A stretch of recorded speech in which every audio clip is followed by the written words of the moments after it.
How's it going, guys? Welcome back to a real life crit race, another one. Yeah, it's been a while actually. There's been a bunch in the area that was canceled this year, which is kind of a bummer. But we're back in person in a race, and I am excited. I'm so excited that I forgot to start the camera at the start line. So yeah, we're gonna jump right in, jump right into the first lap. I was also super excited that I forgot to start the computer until most of the way through the first lap. So there's no overlays until like the end of the first lap. Let's just say I averaged 1,000 watts first lap. Certainly felt like it. People were going. They were flying. The field is like way strung out, and I am working just to stay on, and people are excited that they get any crashes. So there's one there in that corner.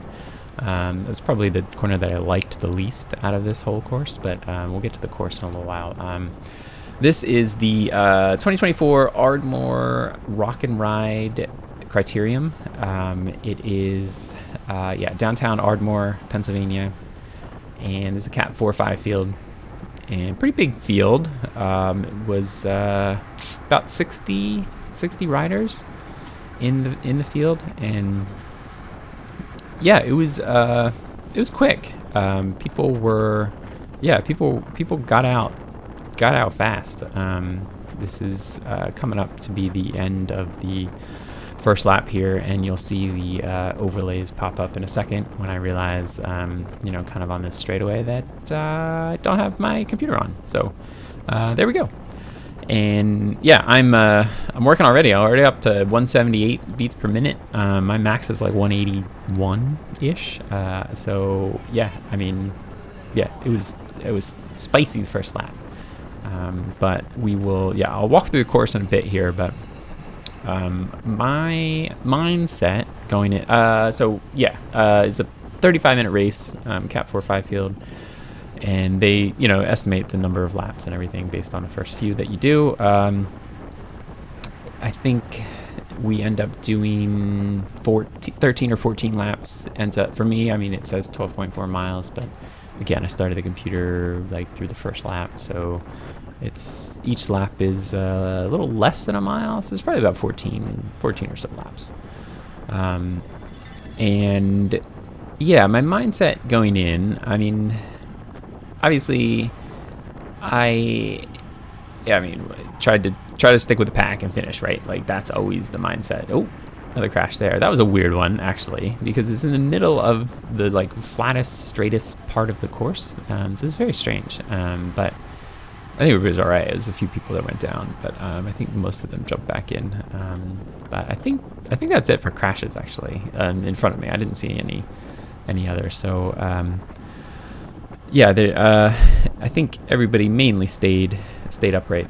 So it was, you know, good race for that. I mean, the weather was absolutely perfect.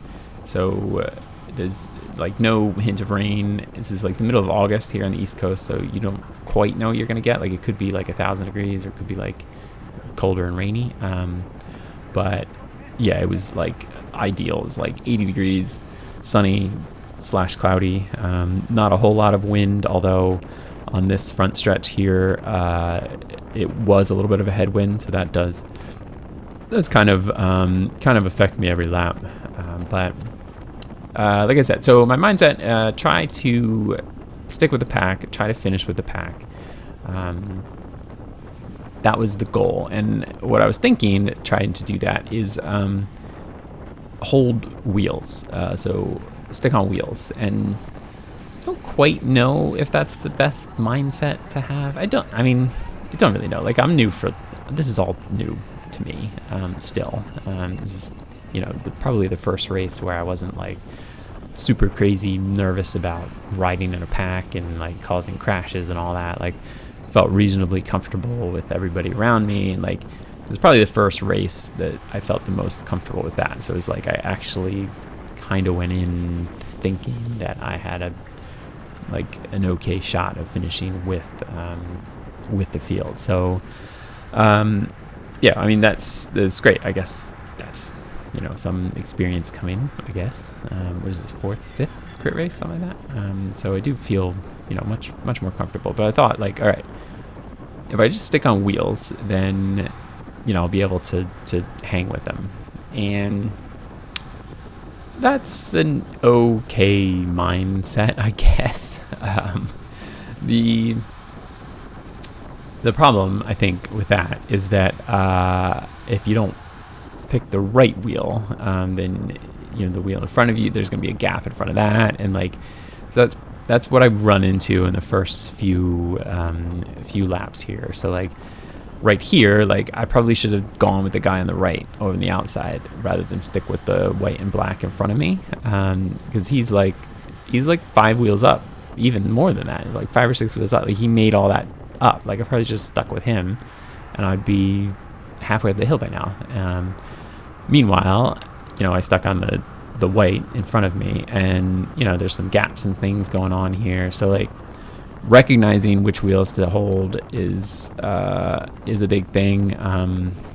I am not very good at that yet, obviously. So yeah, I mean, that's where my my mindset probably isn't the best. So again, like I'm sticking on this guy's wheel, and like, you know, there's a huge gap in front of him. I mean, he's closing it for me, but like there's still a lot of work to do to get up there. So I really should have, yeah, thought about that a little bit more. But anyway, let's walk through a lap. So through the front stretch here, that was the start finish line that we just passed, into corner number 1, and this was a nice, I like to take this corner wide. It's a nice wide corner, and then it goes downhill under the railroad tracks, and then up into another right-hand corner that I also like to take wide. So I like those first two, I like wide. This is a really wide corner. There's plenty of space. They push the barriers way back, so you could really keep speed through there. But there was like a surface change. There's like a pavers, like so you don't have to be careful, but like just something to think about, I guess, through there. And then there's like a real slight rise here through this like shopping center in the back, and then onto the back stretch. And there's people everywhere. Like it was awesome. Like the whole town, like they had like music festivals and things. So it was great. There's people everywhere. And then into the corner where there was a crash on the first lap. In this corner, I don't think I ever really took it right. So it wasn't sharp. There's still plenty of space out there. It's just, I don't know, it's just a little different. It's just a little bend there, not really a corner. You could basically pedal through most of these except maybe this corner that we're coming up to now. So the corner we're coming up to now, it is probably the sharpest corner, but it's lower speed, so it's sort of uphill, and then we hit the hill here to go over the railroad tracks that we went under before. So a bit of a hill there, but real punchy. And then into the downhill on the other side, which was super quick into this corner. And this, again, super little is like 4 lanes wide or something. So absolutely no problem taking that at speed. And little bunny hop there. Actually, he was bunny hopping because of the rumble strips in the middle of the road, which were kind of annoying. And they didn't cause a problem for me. It's just kind of annoying. Like, it's, yeah, much harder to hit those rumble strips on a bike than it is a car.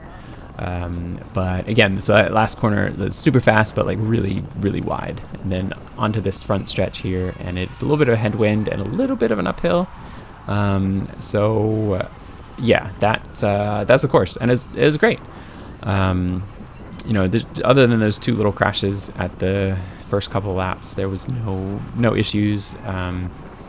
And even with a relatively big field, you know, I felt comfortable. It felt fine.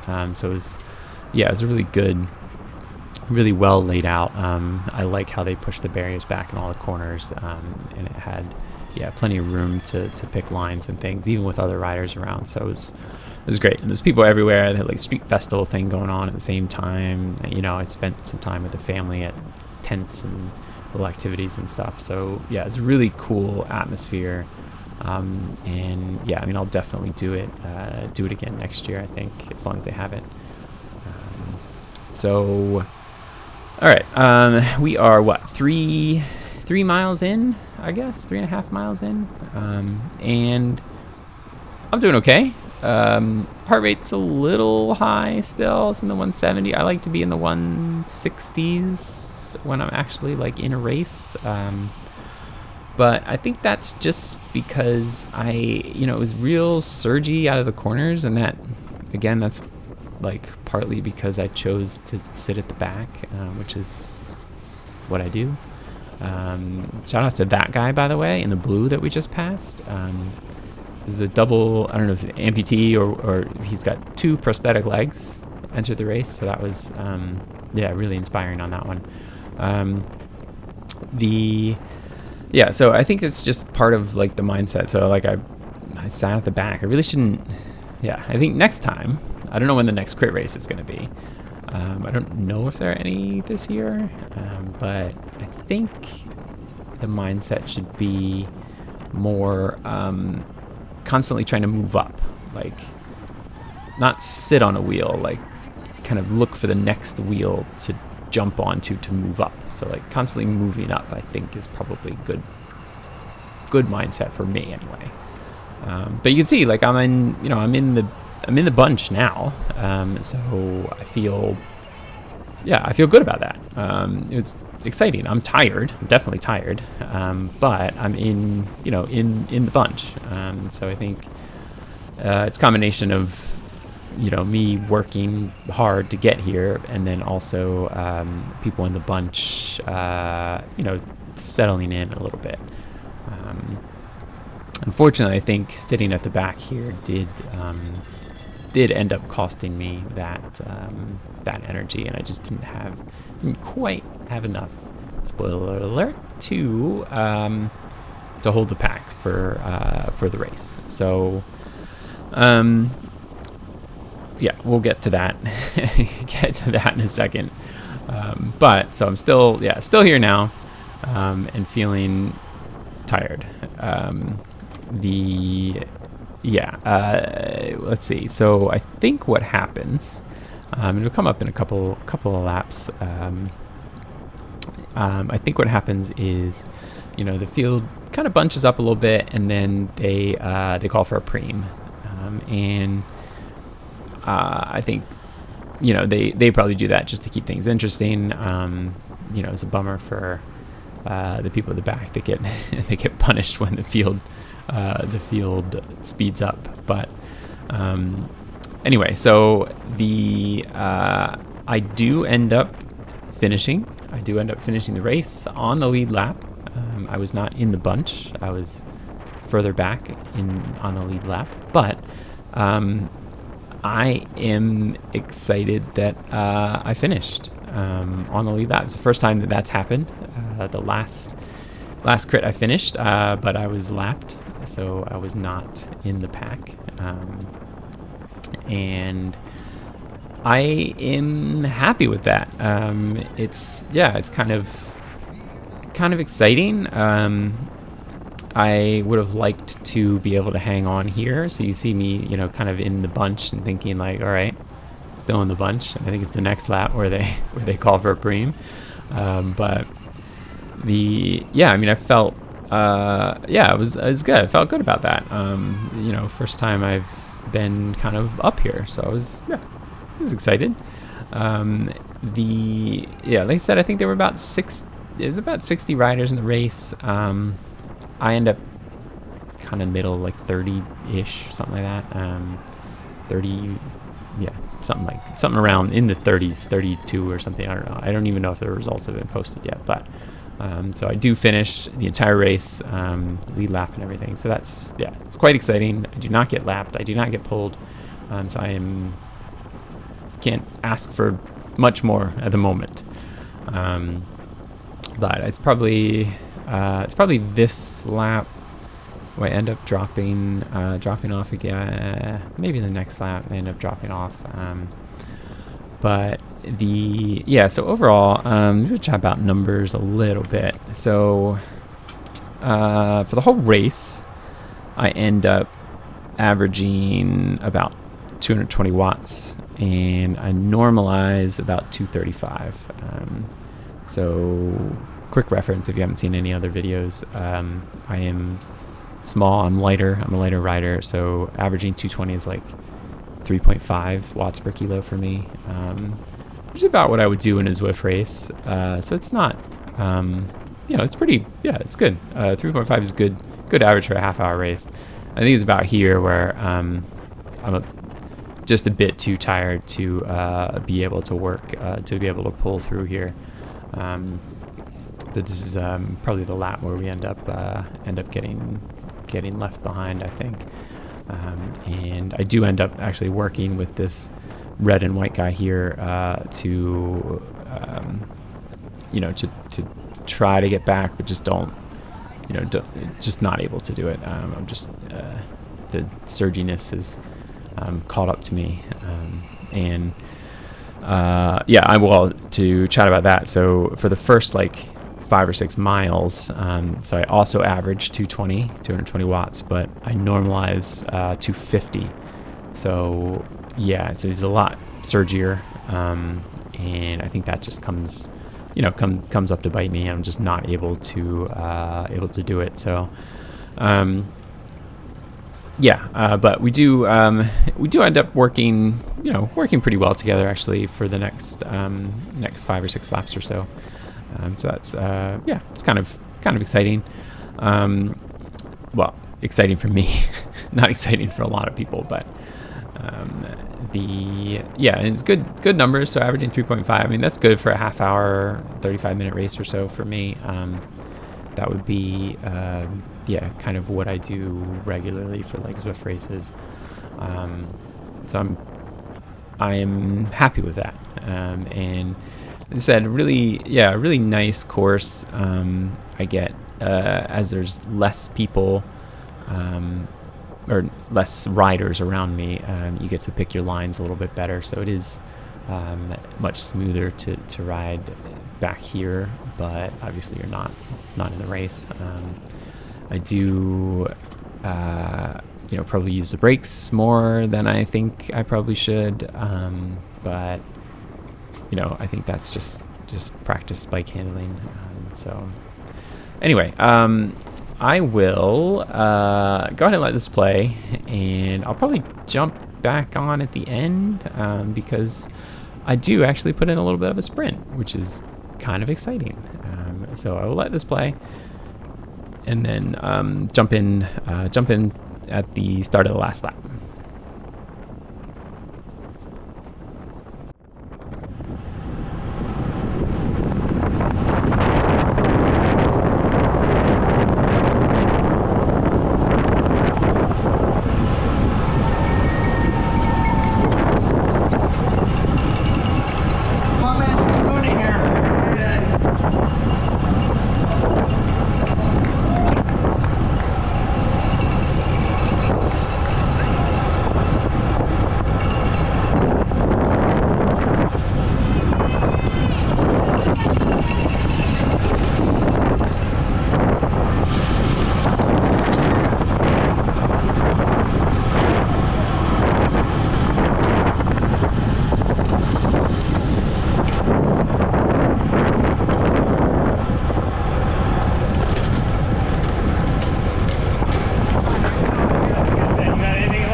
Okay, and just passing the finish line here for the last lap. You see the official there says 1 to go. I'm excited about that because it matches what's on the screen, which is good. It means I'm going to finish. My buddy here in front of me is thinking the same thing. I think, like, all right, not going to get lapped. That's quite exciting. That'll work for our accomplishment. And you'll see here, we kind of slow it down a bit here on the back stretch, last lap, little fist bumps and stuff, like, hey, good job, nice riding with you, that kind of thing. And I didn't even look back, but so there were 2 guys that were kind of in the same boat as us, I guess, that were probably chasing us for the whole race, or the whole last half of the race, and didn't even realize we were back there. And they end up kind of blowing by us on this last little hill, and it kind of like spurns us into action, because we can't be leading the whole race and then get passed at the last bit and then lose those positions. I mean, positions is like, what I say, 30 something place, but still, that's those are positions that you want. So you'll see here that as we go up, well, the motorcycle passes. He was the lead motorcycle in the race. So obviously the finishers have finished and he's gone around. But you'll see here in a second these 2 guys blow by us and we kind of look at each other like, whoa. I guess we're still racing. I wasn't planning on sprinting, but so these guys go by, and yeah, we kind of want to beat them. Can't let them beat us through the end. So last straightaway here, and I've probably worked a little bit less the last few laps. So I've got something left. So you see my red and white friend here start to open up his sprint. I start to open up mine, and I just have a little bit of a kick. I think I was up to 770 or so, something like that. So that's pretty good. So I end up go ahead and sprinting across the line, and in 32nd place or whatever it was. So it was kind of exciting. I actually was really close to this guy in the red and white here. I'll look his name up. 525. I'll look him up. It was, it's a good race. I'm excited about it. I'm happy with the happy with being able to finish, and happy with the way all the numbers and everything that they looked. I think it's really just getting a different mindset, and sticking with that front group. So anyway, I think I have one more race this season, so go ahead and subscribe to figure out how that goes. It's not for a few weeks, but thanks for watching, and I will catch you next time.